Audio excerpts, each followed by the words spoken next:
ሁላችንም እንደምናውቀው ኢትዮጵያ ውስጥ ቻት ጂፒቲ አይሰራም። በዛሬው ቪዲዮ ያለ VPN ኢትዮጵያ ውስጥ ቻት ጂፒቲ አካውንትን በቀላሉ እንዴት መክፈት እንደምችል በዚህ ቪዲዮ አሳያችኋለሁ።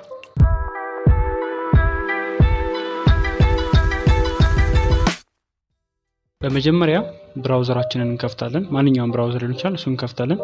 እሱን ከፍተን ሰርች ታቡ ላይ OpenAI ብላችሁ ሰርች ታደርጋላችሁ።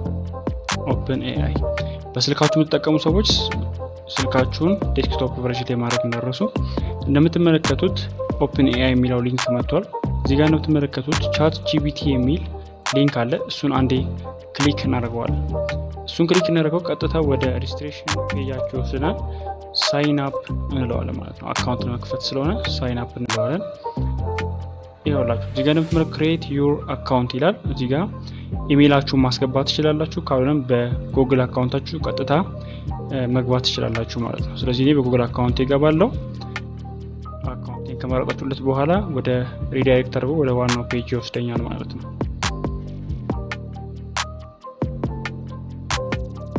እዚህ ጋር ነው ዋናው ፔጅ። ቴል አስ አባውት ዩ ይላል። እዚህ ጋር ስለናንተ ማን እንደሆናችሁ ታስገባላችሁ ማለት ነው። ስማችሁን፣ የተወለዳችሁበትን በርዝ ሬት ታስገባላችሁ ማለት ነው ከነ ዓመተ ምህረቱ። ከዛ ኮንቲኒው ትሉታላችሁ። እዚህ ጋር የምትመለከቱት ያለምንም VPN በቁጥራችን አካውንቱ መክፈት ይቻላል ማለት ነው። ስለዚህ ቀጥታ ቁጥራችሁን ታስገባላችሁ።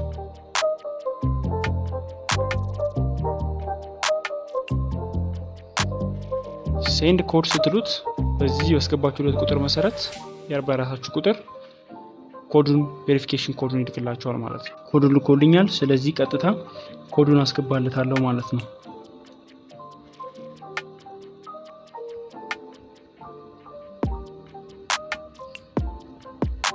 እንደምትመለከቱት በሚገርም ሁኔታ ቻት ጂፒቲ አካውንትን ያለምንም VPN ኢትዮጵያ ውስጥ ሆነን ከፍተናል ማለት ነው።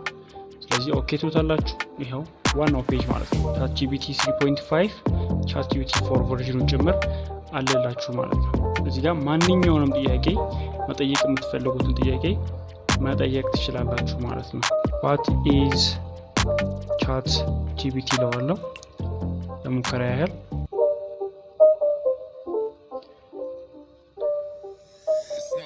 እንደምታዩት መልሱን እየጻፈልኝ ነው ማለት ነው። የምትፈልጉትን ነገር ምንም ነገር ቢሆን መጠየቅ ትችላላችሁ። ቀጥታ ይመስላችኋል። ኮድም ጭምር ፕሮግራሚንግ ኮዶችን ሳይቀር የሚጽፍ የሚገርም የቻት ጂፒቲ ቨርዥን ነው። ይህንን በቀላሉ ኢትዮጵያ ውስጥ ሆናችሁ መጠቀም ትችላላችሁ። ቪዲዮ ጠቃሚ ስለሆነ ሼር በማድረግ ለብዙዎች እንዲዳረስ እንድታደርጉ እኔንም ሰፖርት ብታደርጉኝ እላለሁ። አመሰግናለሁ።